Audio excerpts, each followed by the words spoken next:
नमस्कार दोस्तों, मैं Lalita Agarwal PSSM blessings audio team Kolkata से बोल रही हूँ।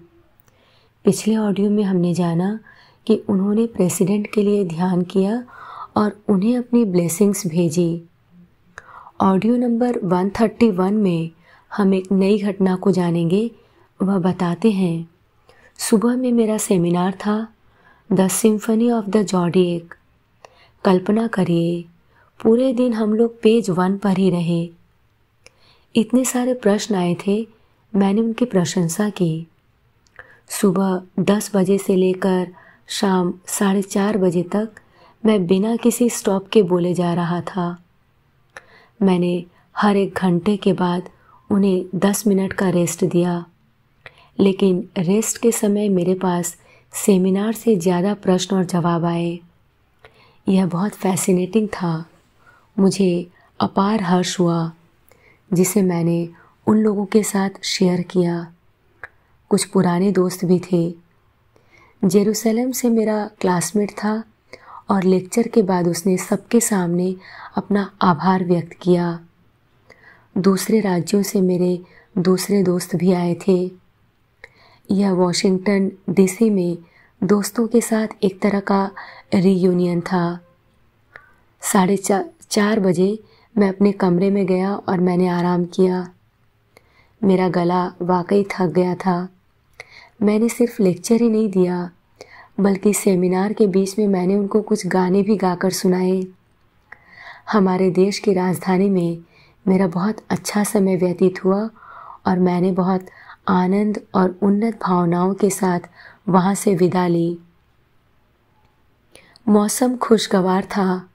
तापमान 32 डिग्री था, लेकिन मुझे ठंड महसूस नहीं हुई। मैंने जाना कि आनंद और हर्ष हमारे शरीर को गर्मी देते हैं और रक्त संचारण में हमारी सहायता करते हैं। यह चैप्टर यहीं ख़त्म होता है। हम एक नए चैप्टर की शुरुआत कर रहे हैं, जिसका नाम है हवाईयन सेमिनार। यह मेरी हवाईयन ट्रिप की रिपोर्ट है, जो मैंने मई 1981 में ली थी। थर्सडे मई 7। यह मेरे सबसे अच्छे दिनों में से एक था। जब मैंने होनोलुलु में लैंड किया, बारिश हो रही थी, लेकिन हवा आरामदायक, ताज़ी और सुगंध से भरी हुई थी। प्लेन छोड़ने के तुरंत बाद एक सुंदर सी लड़की, एजलेस विस्डम की एक छात्र ने मुझे अलोहा के साथ ग्रीट किया और मेरे गले में फूलों की एक माला डाल दी। फूल वाकई बहुत सुंदर और सुगंधित थे। 30 मिनट बाद मैं एसोटेरिक फाउंडेशन के सेंटर में था। गेट पर बहुत सारे लोग इंतज़ार कर रहे थे, जिन्होंने मुझे अलोहा और फूलों के साथ मेरा सम्मान किया। पहले उन्होंने मेरा कमरा दिखाया, जो बहुत बड़ा था और छत काफ़ी ऊंची थी। एक विशाल बालकनी थी, जहां से पूरा शहर और महासागर देखा जा सकता था। यहाँ तक कि पर्ल हार्बर भी देख सकता था। थोड़ी देर के आराम के बाद मुझे यार्ड में इनवाइट किया गया, जहाँ पर एक स्विमिंग पूल था। ग्रीक स्टाइल में लंबे पिलर्स थे और एक गैज़ेबो था, जहाँ मुझे बैठने के लिए इनवाइट किया गया था।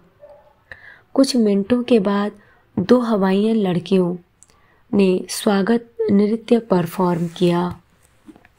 उन्होंने हवा, बारिश और इंद्रधनुष के ऊपर गीत गाए और मुझे फूलों की एक बहुत सुंदर माला दी। फूल 5 पंखुड़ियों वाले और वायलेट कलर के थे और बहुत सुगंधित। उस रात दोस्तों और छात्रों के साथ हमारा डिनर बहुत अच्छा रहा। मैं हवाई में बहुत गहरी और शांतिपूर्ण नींद ले पाया। हवाई में ज्ञान और प्रेम की बहुत हाई फ्रीक्वेंसी है, लेकिन सतह पर नहीं। कोई भी इसे एकाग्रता और गहरे ध्यान के द्वारा इसे टच कर सकता है। उस फ्रीक्वेंसी के साथ ट्यून करने में मुझे महान प्रेरणा मिली, जो मुझे कैहुना के उच्च विचारों और दृष्टि द्वारा स्पेस में एक्युमुलेटेड होती हुई लगी। फ्राइडे में 8th कुछ स्टूडेंट्स मुझे समुद्र के छोर पर और पहाड़ों पर ले गए। खिली धूप वाला मौसम था, लेकिन कुछ पर्वत धुंध में लिपटे हुए थे। हर जगह झरने थे। यहाँ की वनस्पति बहुत उपजाऊ है।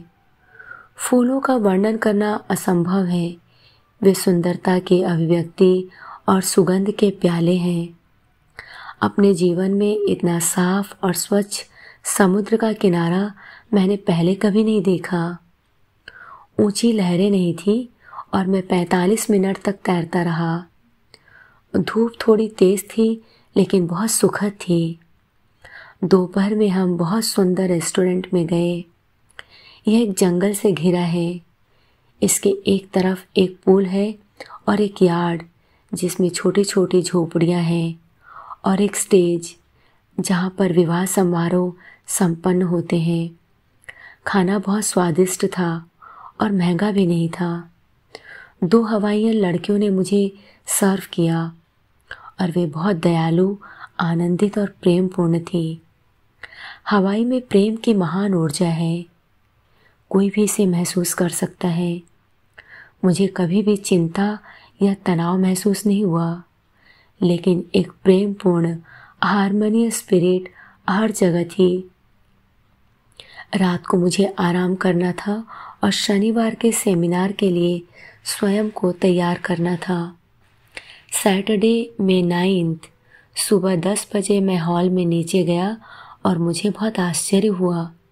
पिछली रात को हवाइयन दोस्तों ने फूल और फूलों की मालाएं खरीदी और दीवारों और स्टेज को बहुत यत्न से सुंदर तरीके से सजाया था।